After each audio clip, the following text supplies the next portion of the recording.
Nasaan na po yung tulay? Bakit po bumagsak ang tulay sa Isabela? Wow, top taxpayer. Maraming salamat po dito sa pagkilalang ito. Kilig pag narinig mong top taxpayer ka, no? Parang pag sinabing top taxpayer ka, parang may nagawa kang tama para sa bansang to, 'di ba? At mayroon kang naiambag sa bansang ito, 'di ba? Parang pag top taxpayer, ay ang saya kasi bilang Pilipino, sumunod ako sa batas. Diba, may nagawa akong tama para sa lipunan natin. Kaya masarap. Maraming BIR po, yan ang bureau, yan ang sangay ng gobyerno, yan ang pamahalaan na yan. At ang mission nila ay makakolekta ng mga buwis. Sila ang nag-a-assess ng ating buwis at kumukolekta ng mga buwis. At ang mga buwis na nakokolekta po nila ay ginagamit nila upang maiangat ang kalidad ng buhay ng mga Pilipino. Diba? Ginagamit din for nation building. Diba? To uplift the quality of lives of the Filipino people. Kaya tama po, magbayad po tayo ng buwis. Obligado tayong magbayad ng buwis at dapat nating gawin yon. At pagkatapos nating magbayad ng buwis, karapatan din nating obligahin ang mga hahawak ng mga buwis na ibinabayad natin. Tama?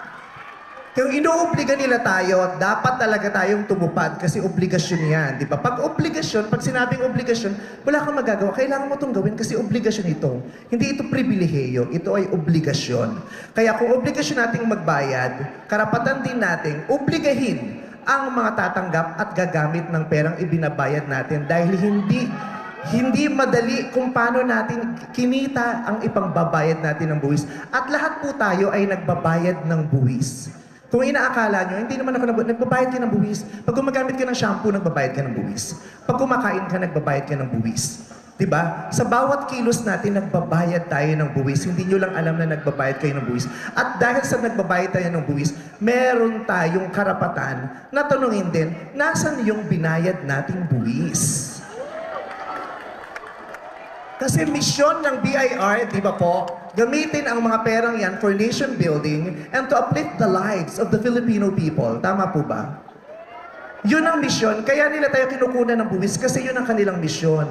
Kaya pagkatapos nating magbayad ng buwis, tatanungin natin, nasaan na po yung quality of life?